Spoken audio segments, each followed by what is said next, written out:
बुद्ध देव ने कहा, अपनी उन्नति अपने ही प्रयत्न से होगी। स्वामी विवेकानंद। अन्य कई महापुरुष थे जो अपने को ईश्वर का अवतार कहते थे और विश्वास दिलाते थे कि जो उनमें श्रद्धा रखेंगे वे स्वर्ग प्राप्त कर सकेंगे। पर बुद्ध के अधरों पर अंतिम क्षण तक यही शब्द थे, अपनी उन्नति अपने ही प्रयत्न से होगी, अन्य कोई इसमें तुम्हारे सहायक नहीं हो सकता। स्वयं अपनी मुक्ति प्राप्त करो।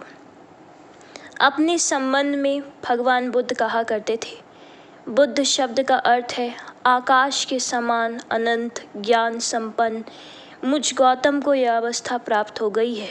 तुम भी यदि प्राणपण से प्रयत्न करो तो उस स्थिति को प्राप्त कर सकते हो।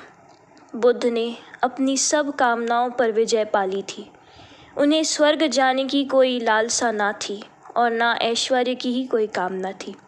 अपने राजपाट और सब प्रकार के सुखों को तिलांजलि दे इस राजकुमार ने अपना सिंधु सा विशाल हृदय लेकर नर नारी तथा जीव जंतुओं के कल्याण के हेतु आर्यावर्त की विधि विधि में भ्रमण कर भिक्षावृत्ति से जीवन निर्वाह करते हुए अपने उपदेशों का प्रचार किया।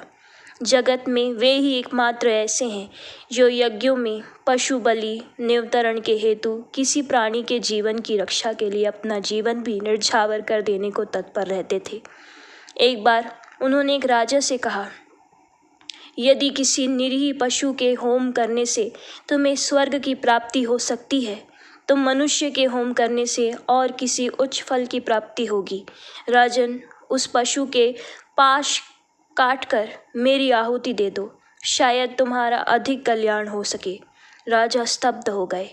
ईश्वर में विश्वास रखने से अनेक व्यक्तियों का मार्ग सुगम हो जाता है, किंतु बुद्ध का चरित्र बताता है कि एक ऐसा व्यक्ति भी जो नास्तिक है, जिसका किसी दर्शन में विश्वास नहीं, जो ना किसी संप्रदाय को मानता है और ना किसी मंदिर मस्जिद में जाता है, जो घोर जड़वादी है पर मोक्ष अवस्था प्राप्त कर सकता है। बुद्ध के मतामत या कायाकल्पों का मूल्यांकन करने का हमें कोई अधिकार नहीं। उनके विशाल हृदय का सहस्त्र पाकर भी मैं स्वयं को धन्य मानता। बुद्ध की आस्तिकता या नास्तिकता से कोई मतलब नहीं। उन्हें भी यह पूर्ण अवस्था प्राप्त हो गई थी जो अन्य जन भक्ति, ज्ञान या योग के मार्ग से प्राप्त करते हैं। बुद्ध देव ने बोधि वृक्ष के नीचे बैठकर दृढ़ स्वर से जो बात कही थी, उसे जो अपने रोम रोम में बोल सकता है वही वास्तविक धार्मिक है, योग्य है। संसारी होने की इच्छा उनके भी हृदय में एक बार उत्पन्न हुई थी। इधर वे स्पष्ट रूप से देखते रहते थे कि उनकी यह अवस्था, यह सांसारिक जीवन एकदम व्यर्थ है, पर इससे बाहर जाने का उन्हें कोई मार्ग नहीं मिल रहा था। मार एक बार उनके निकट आया और कहने लगा, छोड़ो भी सत्य की खोज, चलो संसार में लौट चलो और पहले जैसा पाखंडपूर्ण जीवन बिताओ। सब वस्तुओं को उनके मिथ्या नामों से पुकारो, अपने निकट और सबके निकट दिन रात मिथ्या बोलते रहो।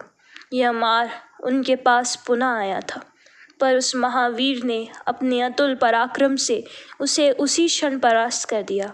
उन्होंने कहा, अज्ञान पूर्वक केवल खा पीकर जीवन की अपेक्षा मरना ही अच्छा है। पराजित होकर जीने की अपेक्षा युद्ध क्षेत्र में मरना श्रेयकर हो।